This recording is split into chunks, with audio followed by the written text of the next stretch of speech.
열왕기 하권 10장. 예후가 아합의 아들을 죽이다. 사마리아에는 아합의 아들 70명이 있었다. 그래서 예후는 사마리아에 있는 이스라엘의 고관들과 원로들과 아합 아들들의 교육관들에게 이렇게 편지를 써보냈다. 너희는 너희 주군의 아들들과 함께 있고 병거와 군마도 갖고 있다. 또한 요새 성읍에다 무기까지 갖추었다. 그러니 이 편지가 너희에게 가거든 너희 주군의 아들들 가운데 가장 훌륭하고 적당한 자를 골라 그 아버지의 왕자에 앉히고 너희 주군의 집안을 위하여 싸워라. 이에 그들은 크게 두려워하며 말하였다. 두 임금도 그를 당해내지 못하였는데 우리가 어떻게 당해내겠소? 그리하여 국내 대신과 성읍 책임자와 원로들과 교육관들은 예후에게 이렇게 전가를 보냈다. 저희는 장군님의 종들입니다. 장군님께서 말씀하시는 일이면 무엇이든지 하겠습니다. 저희는 어떤 임금도 세우지 않겠습니다. 장군님 보시기에 좋으실 대로 하십시오. 예후는 두 번째 편지를 이렇게 써보냈다. 너희가 만일 내 편이 되어 내 말에 순종하겠다면 너희 주군의 아들들 머리를 내일 이맘때까지 이스라엘에 있는 나에게 가져오너라. 그때의 왕자들 70명은 모두 그들을 키우는 그 성읍의 대관들과 함께 있었다. 이 편지가 그들에게 가자 그들은 그 왕자들 70명을 잡아 죽이고 그 머리를 광주리에 담아 이스라엘에 있는 예후에게 보냈다.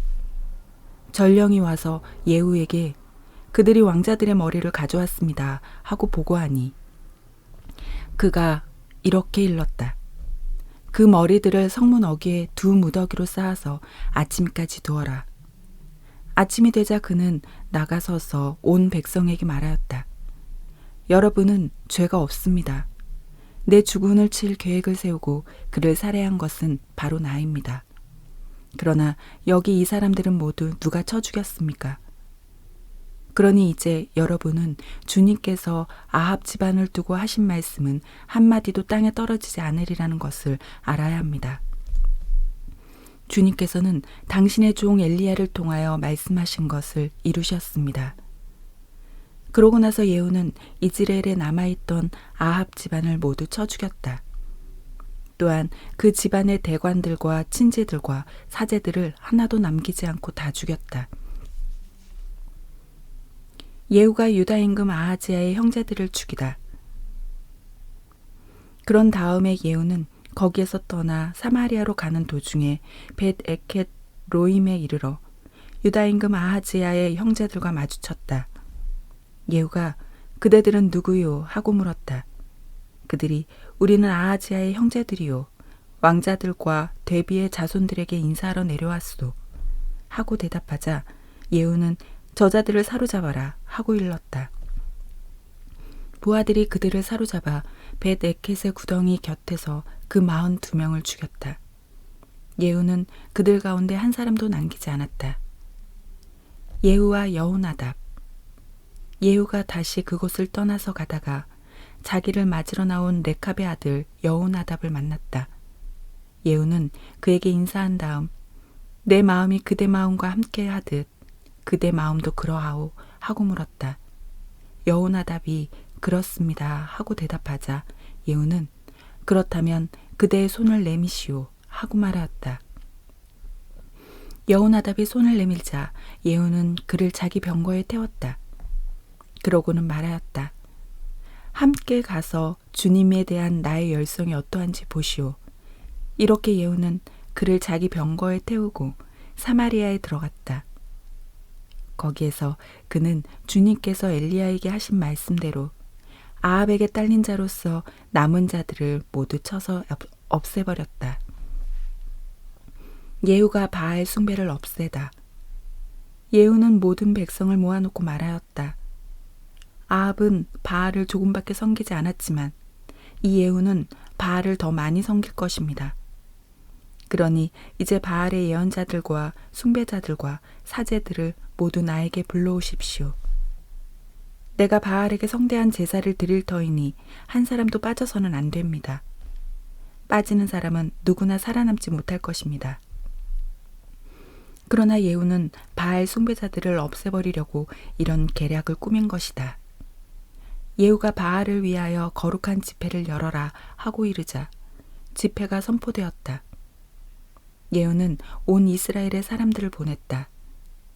그리하여 바알 숭배자들이 한 사람도 남지 않고 모두 모여와 바알 신전으로 들어가니 이 끝에서 저 끝까지 가득 차게 되었다.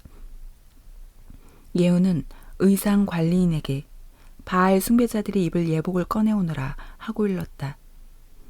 그가 그들이 입을 예복을 꺼내오자 예후는 레캅의 아들 여호나답과 함께 바알 신전 안으로 들어가 바알 숭배자들에게 말하였다. 여기 여러분 가운데 주님 숭배자들이 들어있지 않나 살펴보십시오. 이곳에는 바알 숭배자들만 있어야 합니다. 그런 다음에 그들이 희생 제물과 번제물을 드리려고 안으로 들어갔을 때 밖에서는 예후가 군사 80명을 배치하고 그들에게 일렀다. 내가 너희 손에 넘겨주는 이 자들 가운데 하나라도 빠져나가게 하는 사람은 대신 목숨을 잃을 것이다. 예후는 번제물을 다 드리고 호위병들과 무관들에게 안으로 들어가서 하나도 살아나가지 못하게 다 쳐라 하고 일렀다. 그리하여 호위병들과 무관들이 그들을 칼로 쳐서 밖으로 내던졌다. 그러고는 바알 신전의 성체에까지 들어가 바알 신전의 기념 기둥을 못 뽑아 불에 태웠다. 또 바알의 기념 기둥을 부수고 바알의 신전을 허물어 뒷간으로 만들었는데 그것이 오늘날까지 그대로 남아있다. 예후의 죄. 이렇게 하여 예후는 이스라엘에서 바알을 없애버렸다.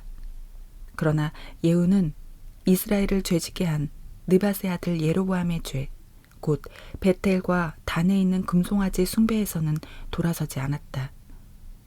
주님께서 예후에게 말씀하셨다. 내가 내 눈에 드는 옳은 일을 하였으니 참 잘하였다. 내가 마음에 품은 그대로 아합 집안의 일을 처리하였다. 그러므로 너의 4대 자손까지 이스라엘의 왕제에 앉을 것이다. 그러나 예후는 마음을 다하여 주 이스라엘의 하느님의 율법에 따라 걷는 일에 충실하지 않았다. 그는 이스라엘을 죄짓게 한 예로보암의 죄에서는 돌아서지 않았던 것이다. 예후의 마지막. 그때 주님께서는 이스라엘을 조금씩 찢어내기 시작하셨다. 하자엘이 이스라엘의 온 영토를 공격하였다. 그는 요르단강 동쪽 갓 사람들과 르우벤 사람들과 므낫세 사람들이 사는 기랏의 모든 땅, 곧 아르논 강 곁에 있는 아로에르에서 기랏과 바산에 이르는 지역을 공격하였던 것이다. 예후의 나머지 행적과 그가 한 모든 일과 그의 모든 무용에 관한 것은 이스라엘 임금들의 실록에 쓰이지 않은가. 예후는 자기 조상들과 함께 잠들어 사마리에 묻히고 그의 아들 여호아하즈가 그 뒤를 이어 임금이 되었다. 예후가 사마리에서 이스라엘을 다스린 기간은 28해이다.